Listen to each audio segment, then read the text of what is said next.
Hola ingenieros, bienvenidos a este video en donde vamos a ver los criterios de selección del contactor y unas cositas adicionales como las causas por las cuales fallan o cómo podemos averiguar el motivo de las diferentes fallas.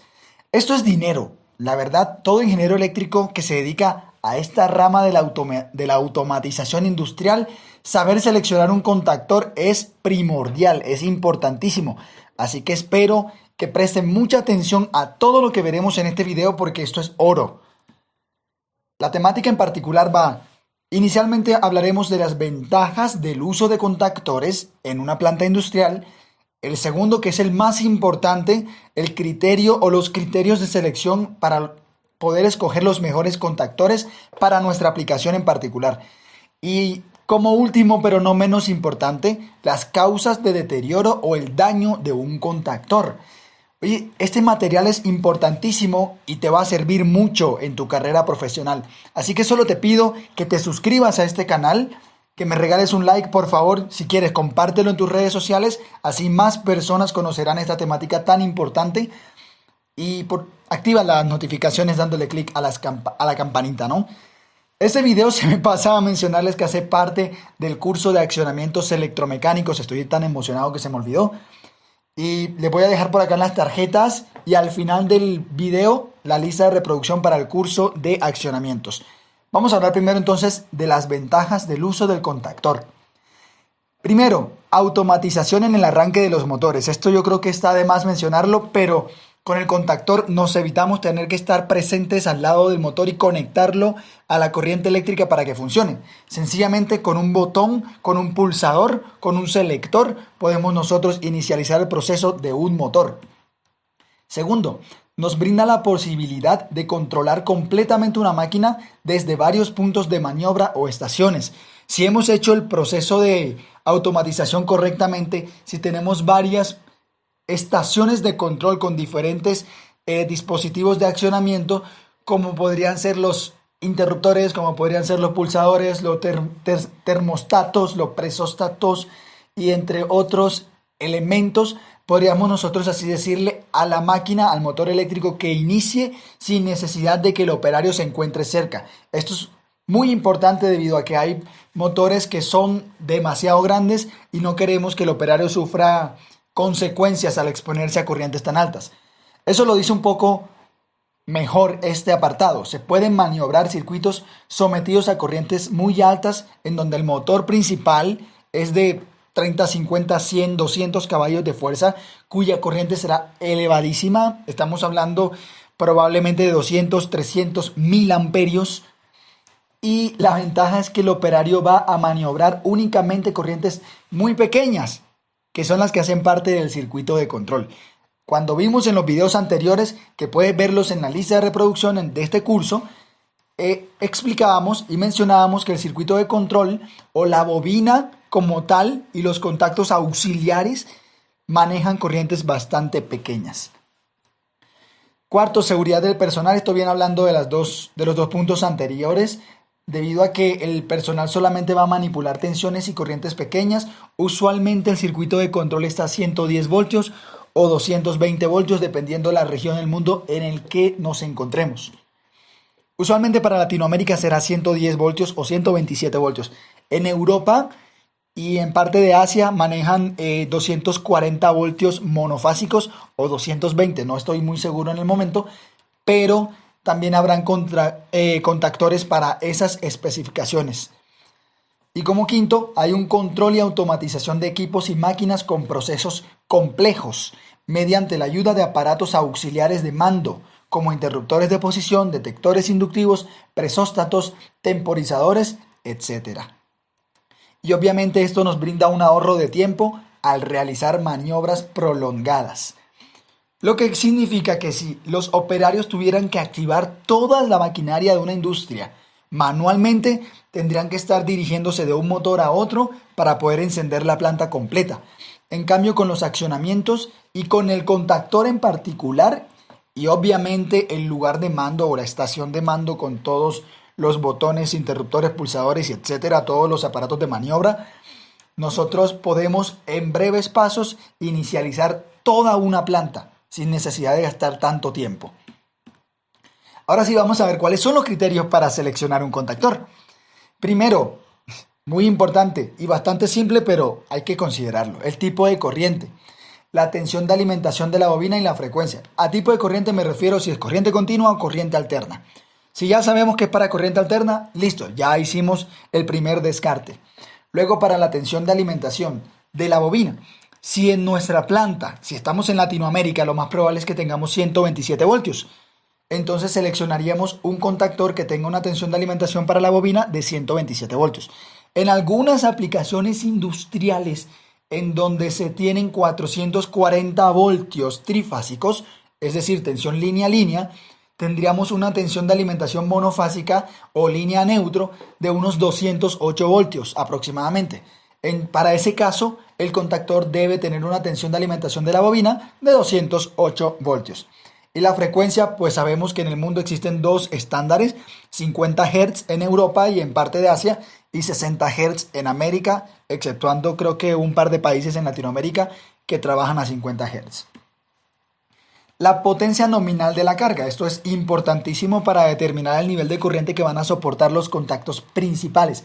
Hay que conocer la potencia de la carga para poder así determinar un contactor que soporte la corriente nominal e incluso un poco más. Tercero, condiciones de servicio. Si va a ser una condición de servicio ligera, normal, dura, extrema, existen maniobras, marcha por impulso permanente, inversión inmediata de un motor, que modifican la intensidad de arranque y de corte. Entonces, dependiendo de para qué va a ser utilizado el contactor, así nosotros debemos seleccionarlo. Es decir, si va a ser un contactor que va a estar en operación extrema, haciendo inversiones de giro, sin necesidad de esperar que el motor termine de frenarse, sino que tiene que invertir el giro con un par contrario, la corriente va a ser altísima. Entonces debe tener una capacidad de arranque y una capacidad de corte estables y suficientes para poder soportar esos picos de corriente que va a tener dependiendo de la operación que está teniendo. Como cuarto, la frecuencia de maniobras. Una maniobra se considera el grupo completo de cierre más apertura. No sé qué me pasa. Cierre cuando damos energía al motor, a la carga, y apertura cuando abrimos el circuito. Recuerden que aquí hay una corriente para mantenimiento, una corriente de arranque y luego una corriente de mantenimiento que vendría siendo la corriente nominal del motor y una corriente de apertura que debería ser la nominal si es sencillamente una apertura simple. Pero en el video anterior vimos todos los tipos de apertura, o mejor dicho, las categorías de empleo. En el video anterior vimos la clasificación dependiendo del empleo del contactor, que era AC1, AC2. Ahí explicábamos qué categoría podía manejar una apertura fácil, una apertura extrema o una inversión de giro. También se requiere tener en cuenta la robustez mecánica, que significa las maniobras en vacío, cuántas maniobras en vacío va a realizar el contactor, y la robustez eléctrica, que significa las maniobras bajo carga. Entre más extrema sea la situación para la que vamos a someter el contactor, mayor robustez mecánica y eléctrica debe tener. Seguimos con los criterios. Si es para el circuito de potencia o si es para el circuito de mando. Debemos tener esto muy claro para cuál de las dos aplicaciones lo queremos y qué cantidad de contactos auxiliares vamos a necesitar de acuerdo al esquema de control que nosotros hemos diseñado o que otro ingeniero ha diseñado y que nosotros sencillamente vamos a hacer el montaje del circuito. Para trabajos silenciosos o con frecuencias de maniobra muy altas, es recomendable el uso de contactores estáticos o de estado sólido. Recuerdan que en el video anterior yo mencionaba que preferiría el electromagnético por muchas cosas, por costos, porque necesita una corriente inferior, o mejor dicho, los contactos soportan corrientes más elevadas si lo comparo a el tamaño que tendría un contactor de estado sólido o estático. Pero para trabajos silenciosos en donde se requiere que prácticamente trabajen transistores o varistores que eviten el sonido, pues ahí sería más recomendable utilizar contactores de estado sólido. y también por la categoría de empleo. Esto lo vimos en el video anterior, entonces depende para qué aplicación lo queremos, lo ubicamos en la categoría de empleo y ahí determinamos entonces qué contactor queremos. Ya con eso más o menos tenemos un abrebocas para poder enfrentarnos a la selección de un contactor. Y ahora, ¿qué pasa? ¿Cuáles son las causas de deterioro o de daño que pueden tener los contactores? ¿Y qué vamos a hacer? Bueno, primero quiero mencionarles que cuando un contactor no funciona o lo hace de forma deficiente, primero antes de ir a cambiar piezas, antes de ir a revisar el contactor internamente, tenemos que verificar el circuito de mando y el circuito de potencia. Vamos al esquema y vamos luego al montaje. Verificamos que está bien conectado. Yo sé que esto puede ser algo tedioso porque cuando estamos en una industria, el esquema eléctrico va a tener una cantidad enorme de conexiones y tendríamos que verificar conexión por conexión para ver si todo está en orden. Si hacemos esto, debemos también verificar el estado de conductores de conexiones que no estén flojas, oscilando, porque se pueden presentar falsos contactos, tornillos flojos y entre otras cosas más. Y esto sería un deterioro o sería un mal funcionamiento que ni siquiera es culpa del contactor, sino una mala conexión en el circuito. Pero además de eso, si todo está bien conectado, vamos a tener en cuenta aspectos para la bobina, para el núcleo, para la armadura y para los contactos. Vamos a comenzar con los aspectos de la bobina en particular.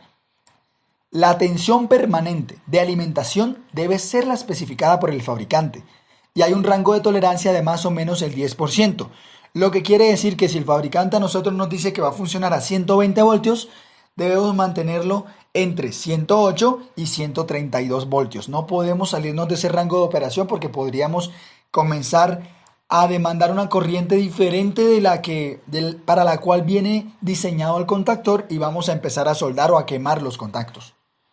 O perdón, para empezar a quemar la bobina más bien. El cierre del contactor se puede producir con el más o menos 85% de la tensión nominal.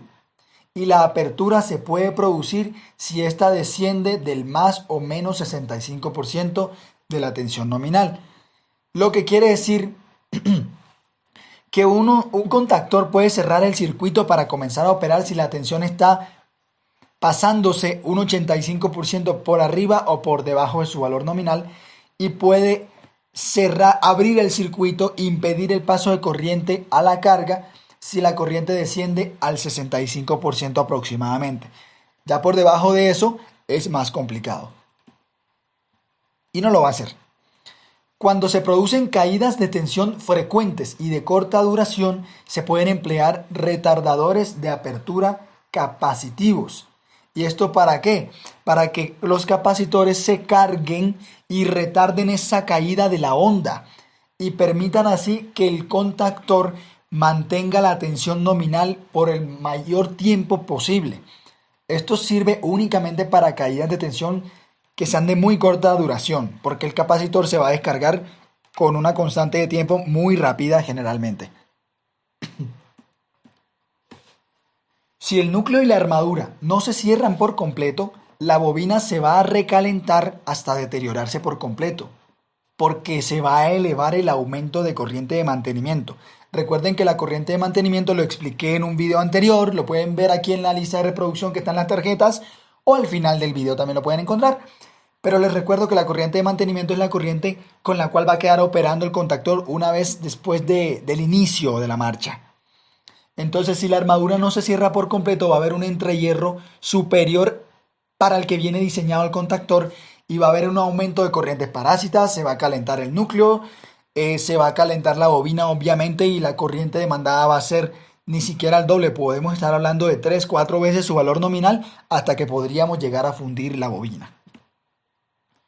Segunda parte, ya analizamos un poquito acerca de la bobina, ahora vamos a hablar del núcleo y de la armadura. Cuando el núcleo y la armadura no se juntan bien y o se separan produciendo un campo electromagnético ruidoso, hay que revisar lo siguiente. Ojo con los ruidos del contactor cuando se abre el sistema, listo. La tensión de alimentación de la bobina. Si esta tensión es inferior a la especificada, se generará un campo magnético débil sin la fuerza suficiente para atraer completamente a la armadura. Y esto es como un efecto dominó con esta de acá arriba. Si la tensión es inferior a la nominal, no va a haber un campo de atracción lo suficientemente fuerte. La armadura y la parte móvil no se van a cerrar completamente. Y al no cerrarse, dije armadura y parte móvil, pero es el núcleo y la armadura, no se van a cerrar completamente. Va a haber una corriente superior y va a pasar esto. Vamos a dañar la bobina. Y también debemos revisar los muelles, ya que pueden estar vencidos por fatiga del material o porque estén muy tensos. Si están muy tensos, van a prácticamente a querer reventar la armadura una vez se deje de energizar y va a haber un ruido bastante fuerte y esto puede desgastar tornillos, contactos, entre otras cosas. Pero si ya tiene fatiga el material, ya ha perdido su constante elasticidad, es probable que el muelle no sea capaz de abrir el circuito cuando se esté finalizando la operación y nosotros le queramos quitar la energía al contactor. Y eso permitiría que la armadura y el núcleo queden todavía cerrados o entrecerrados. La presencia de cuerpos extraños en las superficies rectificadas del núcleo y o la armadura. Hay que considerar esto también. Estas superficies se limpian con productos adecuados, no con un trapo ni una limadura por encima. Estos productos se fabrican actualmente en forma de aerosoles. Por ningún motivo del mundo se debe raspar ni lijar y mucho menos aún limar porque vamos a dañar el circuito magnético del contactor. Listo, ahora pasamos a los contactos. ¿Qué se debe revisar en los contactos? Si el contactor responde a la potencia nominal del motor y al número y frecuencia de maniobras requeridas. Es decir, si supimos seleccionar adecuadamente el contactor para la cantidad de maniobras que le íbamos a exigir, para las frecuencias de operación, al número de maniobras que íbamos a utilizar y a la potencia nominal del motor. Si lo escogimos por debajo, estos contactos se van a deteriorar muy rápidamente hasta fundirse. Cuando la elección ha sido adecuada y la intensidad de bloqueo del motor es inferior al poder de cierre del contactor, el daño puede tener origen en el circuito de mando, que no permite un correcto funcionamiento del circuito electromagnético. Es decir, si ya la intensidad de bloqueo de motor, o mejor dicho, el poder de cierre del contactor, está por encima del límite del motor, es decir, está bien seleccionado, el daño puede estar en el circuito de mando. Así que hay que revisar el circuito de mando, hay que revisar los contactos auxiliares y el esquema del circuito completo para ver si todo está en perfecta conexión. Otra cosa, las caídas de tensión en la red provocadas por la sobreintensidad producida en el arranque del motor origina pérdida de energía en el circuito magnético, de tal manera que los contactos, al no cerrarse completamente y carecer de la presión necesaria, acaban por soldarse. Esto tiene algo que ver con caídas de tensiones graves, no solamente por el arranque del motor, sino que es probable que el nodo de conexión al toma corriente o al punto de conexión de energía en el tablero principal, en la celda, o aguas abajo del transformador que alimenta a la empresa, no nos está dando los niveles de tensión adecuados. Debemos buscar la forma de que los niveles de tensión estén un poquito por encima del nivel nominal generalmente, porque cuando arranque el motor va a ocasionar una caída de tensión en toda la red y esto va a ser malo para el campo electromagnético que se debe generar para cerrar la armadura con el núcleo. Cortes de tensión en la red. Al reponerse la tensión después de que quedamos un buen rato sin energía, si todos los motores arrancan simultáneamente, la intensidad puede ser demasiado elevada y no es que pueda ser, va a ser demasiado elevada, provocando una caída de tensión terrible. Va a haber un hueco de tensión, lo he visto, un hueco de tensión a caer al 0.4 en por unidad del valor de la tensión nominal. Y esto no es adecuado porque vamos a empezar a desgastar los contactores y no solo contactores, vamos a desgastar todas las demás cargas de la industria. Por lo cual es conveniente colocar un dispositivo de retardo para espaciar los arranques por orden de prioridad. Aquí jugarían un papel importantísimo los temporizadores, de los cuales todavía no hemos hablado en profundidad y lo haremos en próximos vídeos. Así que no te los pierdas porque en próximos videos vamos a hablar de otros elementos sumamente importantes en los accionamientos electromagnéticos. Así que suscríbete y activa las notificaciones. También hay microcortes en la red. Cuando un contactor se cierra nuevamente después de algún microcorte, y entiéndase por microcorte un corte que dura algunos milisegundos, es de estado transitorio prácticamente, la fuerza contraelectromotriz produce un aumento de la corriente pico, que puede alcanzar hasta el doble de lo normal, provocando un arco eléctrico e incluso la soldadura o fundición, por llamarlo de otra forma, de algunos contactos, entre otros problemas. Este inconveniente puede eliminarse usando un temporizador. Funciona también cuando vuelve el fluido eléctrico, cuando tenemos energía nuevamente, debemos tratar de utilizar un temporizador que por lo menos a nosotros nos garantice, o mejor, lo voy a explicar de esta forma. Tenemos el contactor funcionando con el motor, ¿vale? Y en un momento tenemos una interrupción de energía, pero eso dura milisegundos. El contactor no llega, o mejor dicho, el motor no llega a detenerse completamente y el contactor tampoco llega a abrirse completamente por la falta de corriente. Llega la energía nuevamente y hay una fuerza contraelectromotriz a volver a cerrar el contactor y eso es malo. Entonces, ¿qué se puede hacer?